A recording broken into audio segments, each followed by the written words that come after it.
Siamo felicissimi perché con la sua navicella dal sole alla terra sta arrivando qui da noi, anzi è già arrivata, la vedo, anzi la sentirò fra poco.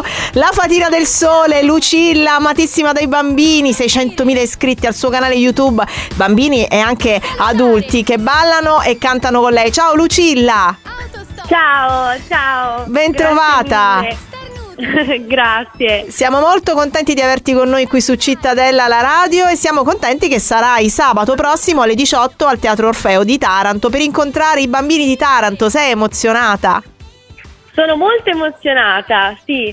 Non è la prima volta che vengo a Taranto, ma ogni volta è una grande accoglienza, quindi non vedo l'ora di cantare e ballare insieme a tutti i bimbi. Non vedo l'ora. Ti amano tantissimo qui, i bimbi di Taranto, ma non sono i soli.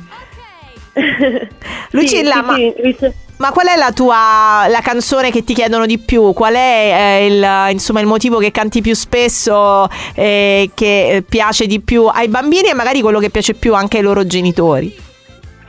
Beh, allora, i bimbi mi dicono sempre che Arriva Lucilla, che è un po' la mia canzone di inizio, è una canzone che gli piace molto, ma spesso mi chiedono le canzoni di Halloween.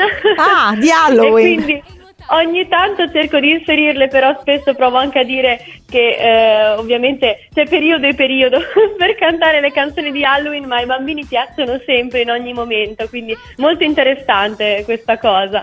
E ai genitori invece piace molto La zia di Forlì, perché probabilmente li fa ballare, si allenano a casa tutti insieme, quindi ognuno ha la sua canzone preferita. La mia è Il tortellino nel pancino, te lo dico, ecco. Quella è la mia preferita, assolutamente.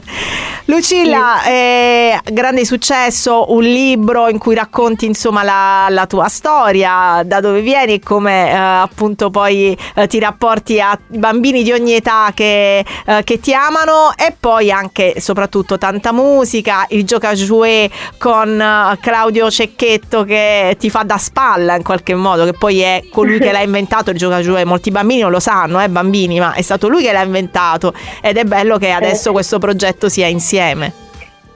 Sì, è stato un grande onore poter condividere con lui questo progetto. Sono molto molto contenta di portare anche il Gioca-Jouet nel mio mondo, e quindi lo ringrazio tantissimo per avermi dato questa possibilità. Lui è anche all'interno della canzone e all'interno del video, quindi è davvero emozionante. Che cosa farai a Taranto sabato al Teatro Orfeo? Cosa ci dobbiamo aspettare da questo spettacolo, da questa performance? Beh, sarà uno spettacolo molto colorato, tanta musica, tanto divertimento, impareremo tante cose, quindi numeri, colori, ci saranno alcune sorprese, quindi i bambini spero che potranno divertirsi e scatenarsi insieme a me, quindi tanto ballo e anche qualche domanda a loro, perché ogni volta mi piace conoscerli meglio, fargli qualche domanda e sentire le loro risposte, che è sempre veramente interessante. Ecco, allora mi viene da chiederti qual è la cosa più simpatica che ti hanno detto finora nei tanti incontri che hai fatto con i bambini? Ma allora, delle volte cerco di fargli un indovinello per fargli indovinare la canzone della zia di Forlì.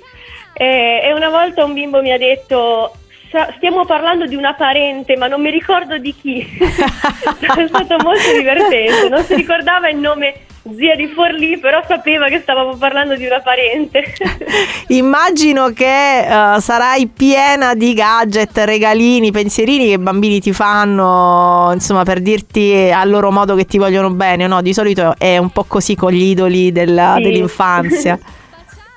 Sì, ricevo tanti disegni bellissimi, ho veramente tantissimi loro disegni che sono stupendi. Ogni tanto mi fanno dei braccialetti, li fanno loro, oppure appunto dei pensierini che io porto sempre a casa e nel cuore, perché sono davvero belli e anche con un bel pensiero dietro. Spesso mi scrivono dei bigliettini, quindi li apprezzo molto. Ma secondo te qual è la cosa che ha fatto proprio innamorare di te i bambini e i loro genitori, che ti amano anche per i messaggi che riesci a lanciare nei tuoi video su YouTube? Beh, io spero di aver portato dei contenuti interessanti e anche educativi, perché ovviamente nelle mie canzoni sono canzoni ma parlo di tante cose che i bambini imparano, che interessano i bambini, ed è anche un modo appunto per apprendere le cose in modo divertente, quindi credo che questo ai genitori possa piacere. E poi faccio quello che faccio con passione, mi piace, e spero che questo sia arrivato e che sia uno dei motivi per cui insomma mi seguono. Ultima domanda, poi ti lascio. I prossimi progetti, su cosa stai lavorando, Lucilla? Cosa vedremo? Allora, sto lavorando per l'anno prossimo a un nuovo show. E non posso dire tanto, ma sarà qualcosa di spaziale, quindi sarà molto diverso, molto grande e spaziale, quindi non vedo l'ora che possano vederlo tutti. Ti possiamo chiedere un saluto per i bambini di Taranto che stanno ascoltando in diretta? Certo, saluto tutti i bambini di Taranto, non vedo l'ora di vedervi l'1 giugno e vi aspetto tutti al Teatro Orfeo. Grazie, ciao Lucilla, buona giornata. Grazie a voi, ciao!